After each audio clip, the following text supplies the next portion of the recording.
episode opens with Captain Cunningham barely conscious, groaning and struggling to breathe. When he wakes, he finds Claire tending to him. She explains what she's done. She removed the musket ball from his back, but the damage was severe. Cunningham realizes something is terribly wrong. He can't feel his legs. Claire tells him loss of bodily control is expected. He will almost certainly never walk again. The weight of this hits him hard. A proud soldier, he now faces a life completely changed. Though she notes his arms may still function, his future is uncertain. Elsewhere, Jamie Fraser listens as Josiah and the others recount their recent fight. They describe cutting off a group of enemy soldiers near the ridge, killing them all. While some of the men take pride, even enjoyment in the violence, Jamie remains restrained and serious. One of the men, Cleveland, pushes Jamie to make an example of Cunningham, hang him publicly, use fear to prevent future betrayal. Jamie doesn't commit, but it's clear pressure is building. Cleveland reminds him he owes him. That debt hangs heavily in the air. Jamie visits Cunningham, now bedridden. Cunningham assumes the worst, that Claire saved him only so Jamie could execute him personally. He even challenges Jamie. If he's gonna die anyway, why wait? He clings to a strange belief that he is not meant to die yet, something he previously claimed. Jamie shuts that down. He doesn't believe in Cunningham's prophecy, but he also won't harm him while Claire is treating him. For now, Cunningham remains alive, helpless, and completely at Jamie's mercy. Jamie leaves him with a harsh truth. He must live with the consequences of his own actions. Young Ian travels through a familiar wilderness with Rachel. They arrive at a place deeply tied to Ian's past. He reflects. He hunted there as a boy. He experienced both life and loss there. Rachel gently brings up his past with Emily, his former love and the mother of his child. Ian admits she was beautiful. He still thinks of her, but not often. A brief, tender memory surfaces of him with his child, speaking Mohawk, reminding us of the life he lost.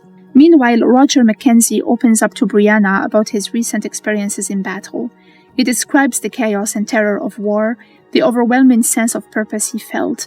The experience reminds him of traveling through the stones, feeling like he might be torn apart. This leads to a powerful realization. He wants to be ordained as a minister. Roger explains this through a deeply personal memory.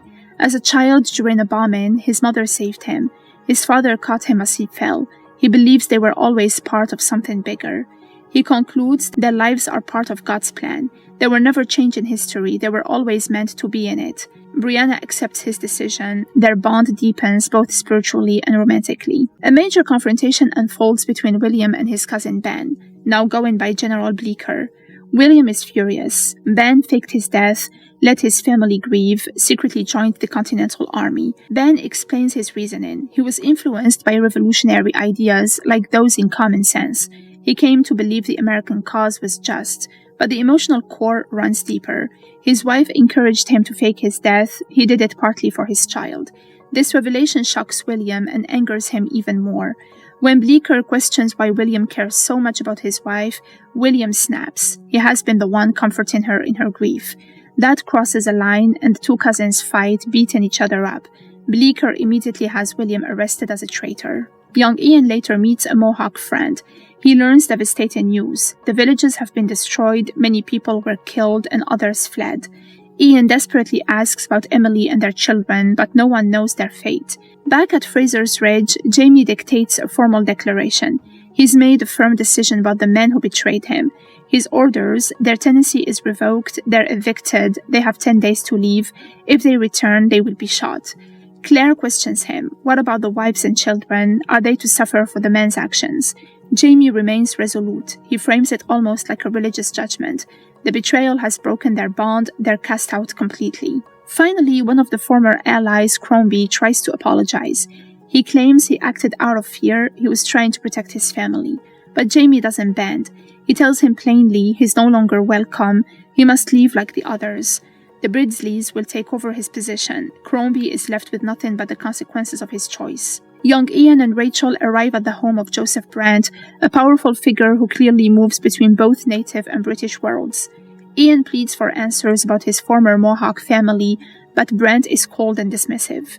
Ian lost the right to that knowledge when he left. He's now aligned with the enemy. Tensions rise as past violence is brought up. The destruction of villages, retaliation massacres, the endless cycle of war. Rachel speaks against violence entirely, but the emotional core is Ian's desperation. He cannot live without knowing the fate of his child. Finally, they are told Emily and the children are alive and nearby, but they refused permission to see them. Back at Fraser's Ridge, the wives of the banished men, led by Mrs. Crombie, approach Jamie Fraser. They defy their husbands to come, beg not for themselves but for their children, reveal they had no part in the betrayal. They offer something powerful. They will control their husbands and ensure loyalty.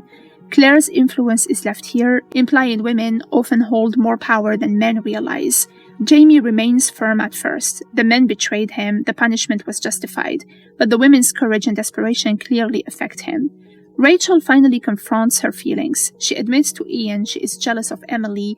She fears Ian would still choose her if given the chance. This is a rare moment of vulnerability. Rachel, usually calm and principled, confesses love is not rational. She fears losing him. Ian reassures her. He chooses Rachel. He doesn't need to see Emily. They decide to leave, at least for now, choosing their present over their past. Back at camp, Denzel quietly examines the injured William, who is still imprisoned. He claims William is weak, vulnerable, and could be moved.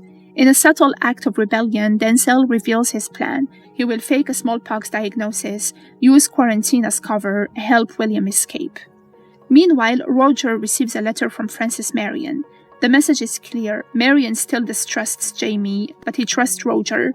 And most importantly, he will provide the guns. This marks a turning point. Roger's actions have earned real influence and respect. Rachel makes a bold, emotional decision. She returns to Brand and admits she's afraid, not just of Ian, but of her own jealousy. Then she reveals the truth. Ian has a son with Emily. Understanding this, Rachel realizes she cannot stand between a father and his child, even if it risks losing Ian. Her decision is rooted in integrity. She'll allow the meeting to happen no matter the cost. Back at the ridge, Jamie gathers everyone and makes a surprising announcement. He revokes the banishment, but with strict new terms. The men lose all rights to the land. New contracts will be made with the wives instead. The women now own and control the tenancy. The conditions are that the men must swear loyalty, surrender all weapons, and any future betrayal means death. This is a radical shift in power. Jamie removes authority from the men and gives it to the women. It's both mercy and control. Later, Claire Fraser reassures Jamie. He worries he may be nurturing vipers, but the decision lifts a moral burden. The women will enforce order. For once, mercy and strategy align. Mrs. Cunningham approaches Jamie with a deeply personal request. She wants to take her son, Captain Cunningham, back to England. She argues that he is broken and helpless. She wants to care for him in familiar surroundings. She's willing to dedicate her remaining life to him. She appeals to Jamie as a parent, asking, wouldn't you do anything for your child? This strikes home, so Jamie finally agrees. Ian is finally allowed to see Emily. The reunion is quiet, emotional, and complicated. Time and sorrow have changed them both. There is still love, but also distance. Ian introduces Rachel, acknowledging his new life. Then comes the revelation. Emily reveals their son is alive, but she shares a terrifying vision. Their son captured by soldiers, forced to fight, killed in war. Because of this, she asks Ian to do the unthinkable, take their son away to safety. Rachel agrees without hesitation. Ian promises to raise the boy, to love and protect him. In a touching exchange, Ian accepts the responsibility. Emily names Ian's new son with Rachel. She names him Hunter, a name deeply meaningful to Rachel. As they prepare to leave, Elspeth and Claire share a quiet goodbye. Elspeth reflects, were they friends or enemies? Claire answers honestly, she considered her a friend. But the danger isn't over. Jamie reminds Claire, even though Cunningham is gone, Major Ferguson is still out there.